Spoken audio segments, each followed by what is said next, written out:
I'm a high school agricultural mechanics teacher, and the video that will follow this introduction I took in April of 2020. It was the beginning of the COVID pandemic. Schools were out and we were having to teach virtually or online. When you're an ag mechanics teacher, which is metal fabrication and carpentry and masonry and plumbing and small engines, that's very hard to do online. So I was struggling to how to engage students via virtual classroom. So I brought a few projects in and videoed me working on them. So keep in mind, this video was made for high school students. I'm trying to clean up some old videos off of my iPad here, and I thought that maybe YouTube was as good a place as any to store it. So it's very simple. We're just going to convert an old 3-point hitch rototiller to a fast hitch rototiller. And keep in mind, I'm talking to a pile of 14 to 18-year-old students. I'm just putting this here because it's a place to put it. And if you happen to learn something, so be it. It's a couple of years old. I got a little more snow on the roof and a little less shingles, but this is what we do in class. So enjoy. Good morning. I hate that we're not at school today. We can't have any control, or we don't have any control over what's going on now with the virus and the worldwide pandemic. And it's extremely difficult to teach a hands-on learning class online. So I thought I would take some videos of some things that we might typically would have worked on in class anyway. And like I have said from day one when y'all took this class, that I didn't expect any of you to be professional welders or professional metal fabricators or professional electricians. I just wanted you to be able to be good mechanics, to be able to wire your own light switches when you're an adult, to be able to work on your own lawnmower when you're an adult, to be able to fix your own trailer or do simple mechanical repairs around a home or a farm. So a project that we're going to work on today is going to be trying to convert an old 3-point rototiller that goes on the tractor to a 1-point rototiller, and we will take short videos as we go along, and hopefully you'll get to learn by watching. This is what we would have done typically if you were in class, but we're not, and so just trying to make something meaningful for you online. So tune in, and hopefully in the next coming days, the administration will let me take short educational videos, or at least videos of demonstrations for you to learn how to do some of this stuff by watching me. And just remember to wash your hands, keep your distance from everybody, and we'll get through this, and I'll see you when I see you. We have here what looks like a trailer full of junk to most people. This is actually a rototiller that goes behind a tractor, and it's got tiller blades under it. It's driven by the PTO on the back of the tractor, and this was originally designed in a 3-point configuration, which means it goes on the back of a tractor that has 3 points of attachment for implements. We have one attachment right here, one right there, and the other one is right there. So it would be off the back of the tractor, held by 3 points. Well, we're wanting to convert this to go onto the back of a tractor that has a 1-point attachment. And that little guy right there is a 1-point attachment to go on an old Farmall. So what we're going to try to do is take this trailer full of what was about to go to a salvage yard and turn it into a usable item to go behind a Farmall 140 fast hitch. And so all of the stuff that's on this trailer now is going to be a rototiller salad or a Frankentiller or whatever you want to call it, and hopefully we'll be able to take a few little snippets along the way and tell you what's going on. Okay, we got this rototiller set up on some jack stands here. We'll work on it in the trailer because it's heavy. And you can see When I talk about the 3-point hitch, and I'll try to find a picture of the 3-point hitch on the tractor and put it in here so that you can see. But there's one attachment point, there's an attachment point, and there's where the top link would go. For the PTO shaft attaches right there and would have come straight through right here.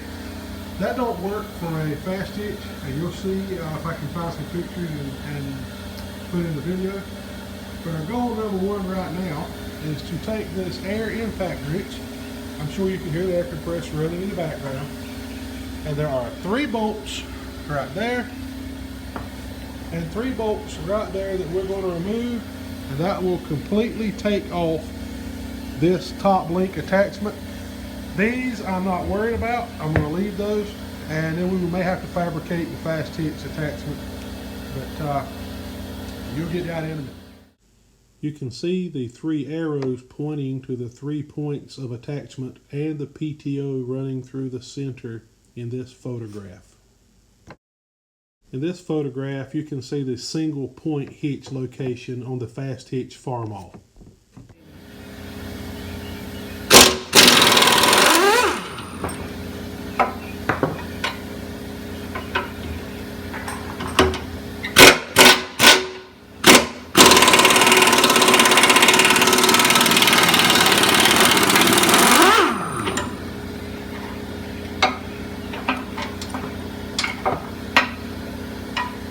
We're going to have to get creative right there because we can't get in there with this, so probably have to do that one by hand. The top link attachment part for the 3-point hitch is now completely removed, and we have a blank slate to start fabricating the fast hitch components. This particular tiller is 50 inches from that side to that side. Since this is a 1-point hitch, it needs to be in the center, which is 25 inches. So we've come in here and made a soapstone mark in there and under here. And that is where our 1-point fast hitch has got to go. The problem is now, the gearbox is never in the center, so don't worry about that. That's not off center. And these things were intentionally designed with multiple attachment points for you to offset one way or the other on a 3-point hitch tractor. That's why it was able to be taken apart by bolts.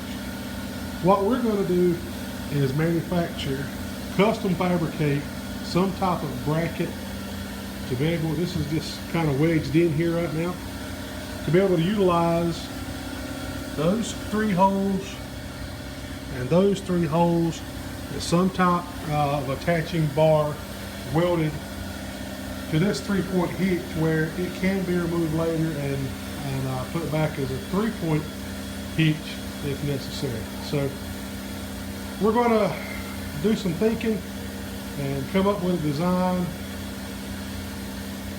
figure out how to do this. Ag mechanics at its best right here, boys and girls. All right, so we've cut these, which are 1/2 inch thick, 3 inches wide, tapered the ends so that it will line up and bolt in real good. I've marked them where the holes are going to go. We're going to take them into the hydraulic punch and punch the holes. Then we will actually come back and bolt them in, take the torch and heat this while it's in place, and bend that over until it lines up over here. We'll have to do some tweaking and some adjusting, but then we've got to make a few gussets and some things, but this is the next step. Here are the 3 holes that I traced with the pencil while it was still on the rototiller. Before you ever drill a hole or use the hydraulic punch, you need to take a center punch, a little pointy little punch on the end, and hit it with the hammer. So I'm going to kind of use the micrometer a little bit, put it in what looks like the middle of that circle, and I'm going to hit it once. Now if we get a little closer here, you can see that now there's a little dent right there in the metal, and that will allow a drill bit to grab and not wander and walk all over the place. It will also keep our hydraulic punch centered as well. I forgot to tell you, when you're using a center punch, only hit it one time. Don't hit it several times. If the hole's not as deep as you like, put it back in the hole and hit it once more, but don't bang on it like it's a nail, because then your center punch will bounce and you'll have a little waffle print. Now, this is our hydraulic punch. Here's the punch, there's the hole.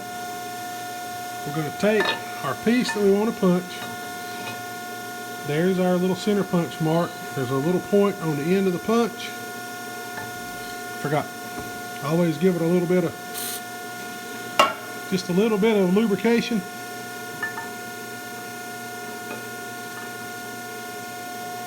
We're going to step on the lever, and it has punched a hole. Now if I just let it go, it'll come up. So I got to put the stripper on. Perfect hole. Only 5 more to go. Okay, so now we've got it temporarily bolted in place on both sides.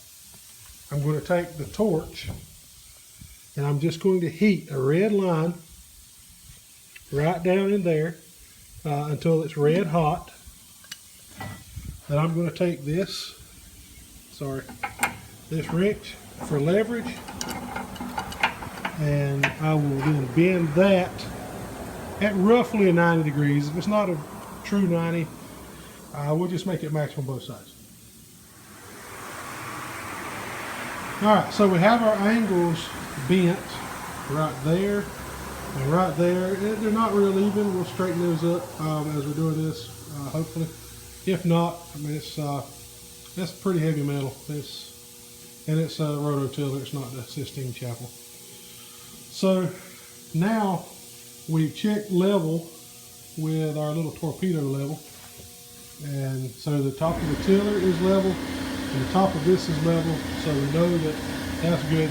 Now we got to get it centered. So what I'm going to do is I'm going to measure from the point right there to that corner, and then from the point to that corner. And when those two measurements are equal, that will let me know that this tongue, this fast hitch point right here, is 90 degrees perpendicular to the frame of the tiller. Now these guys, they don't matter so much. They're just there to hold it in place. But we want this thing, that little ridge running right there and right there. We want that to be a 90 degree. We want that to be a 90 degree. And the way we do that is measuring point to point, point to point. And when that's good, then I'll weld it in place and we'll make some gussets for it, and we should be good to go. Okay, so our fast hitch is welded in. It's welded in on this side, it's welded on the other side, it's welded on from that back corner, it's welded on from that back corner. Now what we're going to do is cut us another piece to go from here to over here, and same thing on the other side, and it's just called gussets, and that keeps this from being able to sway. It stiffens it up, makes it stay nice and straight. Alright, the gusset is tacked in place. The other side is welded, but you can't see real good from the other side. That is such a deep V to weld in, it's going to take about 3 or 4 passes. So what I'll do is I'll run one bead all the way down. I'll run probably the second bead about 2/3, and the last bead I'll run about 1/3. Then I'll just take a picture so that you can see the different the beads it's going to take to fill that up. Right back in there was my first pass.